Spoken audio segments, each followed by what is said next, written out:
Welcome to the virtual office training. Today we will solve the one Excel problem. Here you can see the number. If the number length is 12 and more, it will show the scientific notification.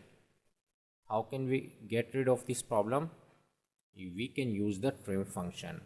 Just type is equal to trim, press tab key and select this number and press enter.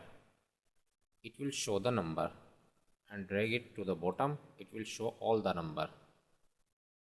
If you get this scientific notification, you can solve this problem by using the trim function.